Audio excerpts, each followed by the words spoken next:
প্রিয় শিক্ষার্থী বন্ধুরা, কেমন আছো তোমরা? আজকে সপ্তম শ্রেণীর ইতিহাস ও সামাজিক বিজ্ঞান ক্লাসে তোমাদের সবাইকে স্বাগতম জানাচ্ছি।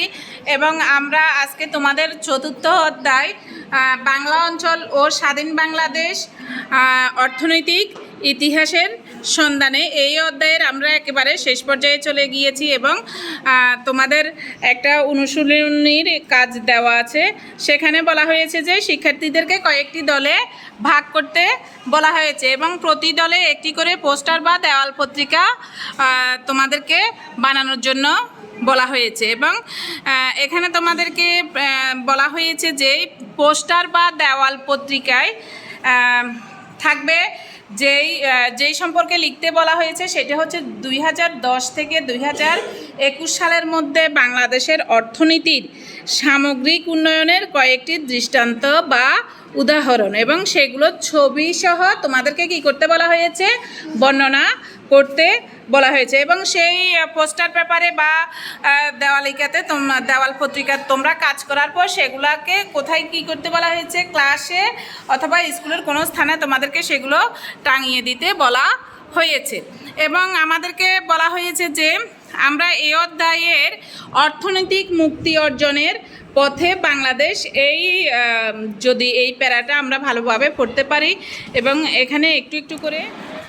তো প্রথমে আমরা তোমাদের সাথে পদ্মা সেতু নিয়ে আলোচনা করব এবং পদ্মা সেতুর ছবি ব্যবহার করে তোমাদেরকে পোস্টার অথবা দেওয়ালিকা তোমাদেরকে তৈরি করতে হবে। তো সেই ক্ষেত্রে অবশ্যই একটু মনোযোগ সহকারে শুনো যে পদ্মা সেতু সম্পর্কে যখন লিখবে তখন অবশ্যই এই কথাগুলো তোমাদেরকে লিখতে হবে। বাংলাদেশের ইতিহাসে সবচেয়ে চ্যালেঞ্জিং এবং সর্ববৃহৎ অবকাঠামো প্রকল্প পদ্মা সেতু। 2 স্তর বিশিষ্ট এই সেতুটির উপরের স্তরে রয়েছে 4 লেনের সড়ক এবং নিচের স্তরে রয়েছে রেলপথ। সেতুটির দৈর্ঘ্য 6.15 কিলোমিটার এবং প্রস্থ হচ্ছে 18.10 মিটার।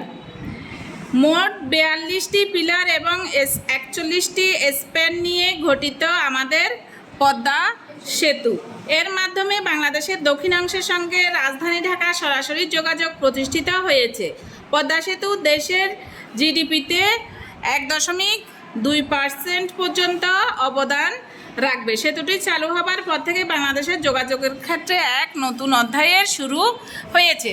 ঠিক তোমরা এতটুকু লিখলেই তোমাদের কিন্তু হবে। এরপরে আছে মেট্রো রেল। এবং মেট্রো রেলে পদ্মা সেতুতে কারা কারা গিয়েছো? কেউ গিয়েছ পদ্মা সেতু? আর কে? তুমি গিয়েছ?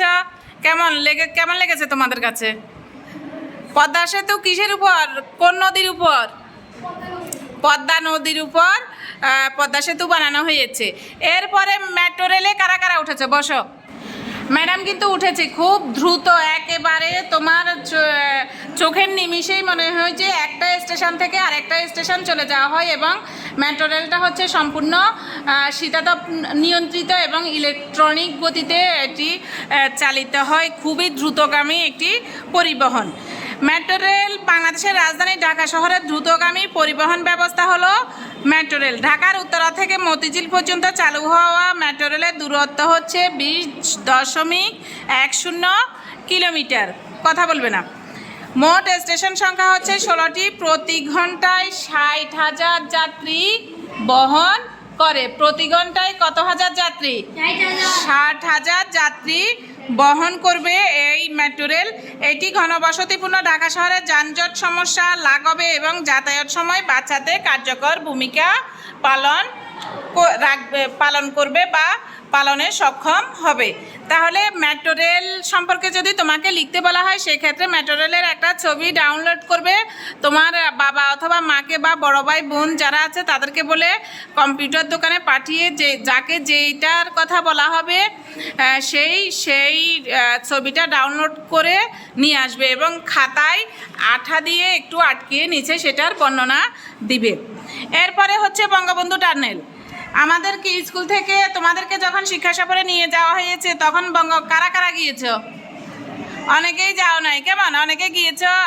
আচ্ছা, যারা গিয়েছো আমরা কিন্তু বঙ্গবন্ধু টানেল দিয়ে গিয়েছি এবং ম্যাডাম সেটা কিন্তু তোমাদেরকে ভিডিওর মাধ্যমেও দেখানোর চেষ্টা করেছি, অনেকেই দেখতে পেরেছো। এবং সেটি হচ্ছে সেই টানেলের নাম হচ্ছে বঙ্গবন্ধু শেখ মুজিবুর রহমান টানেল, কর্ণফুলী নদীর উপর। এই টানেলটা কোন নদীর উপর প্রতিষ্ঠিত বানানো হয়েছে?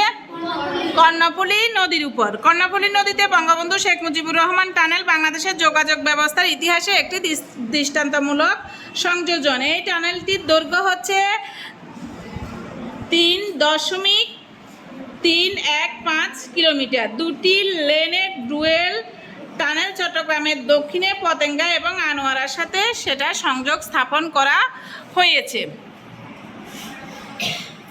এই টানেলটি দেশের প্রথম সুড়ঙ্গ পথ এবং দক্ষিণ এশিয়ার নদীর তলদেশের প্রথম ও দীর্ঘতম সড়ক সুড়ঙ্গ পথ।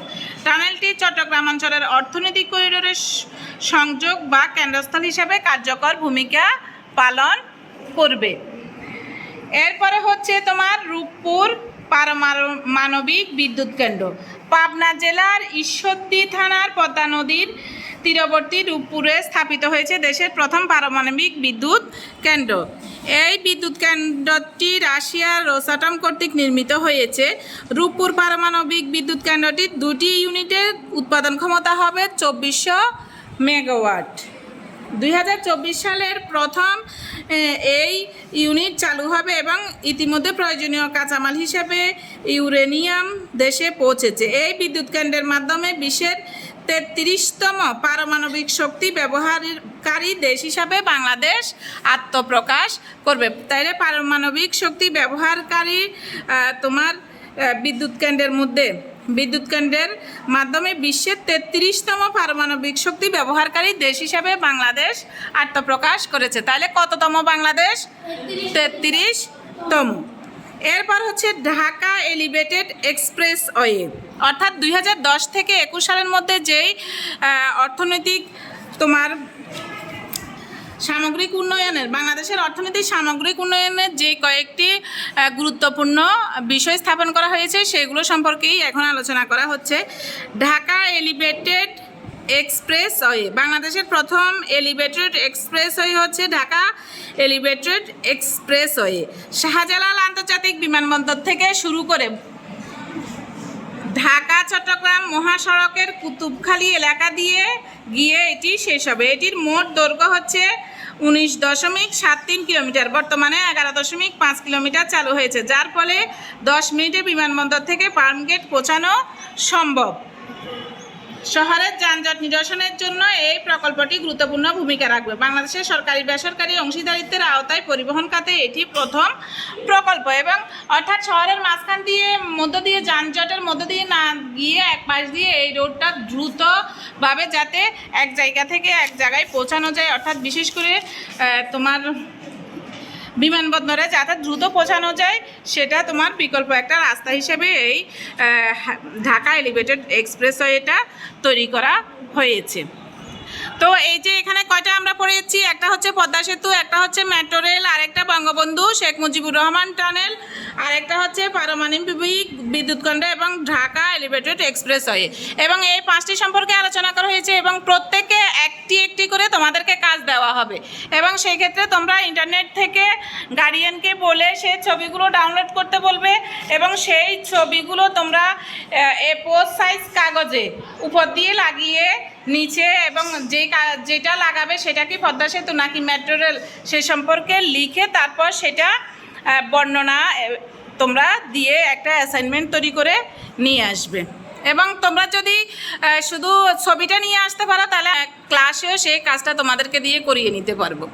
তো ধন্যবাদ সবাইকে ক্লাসটি উপভোগ করার জন্য। পরবর্তী ক্লাসে আবার তোমাদের সাথে অন্য কোনো পড়া নিয়ে তোমাদের সাথে দেখা হবে। সে পর্যন্ত সবাই ভালো থাকবে, সুস্থ থাকবে। ধন্যবাদ সবাইকে।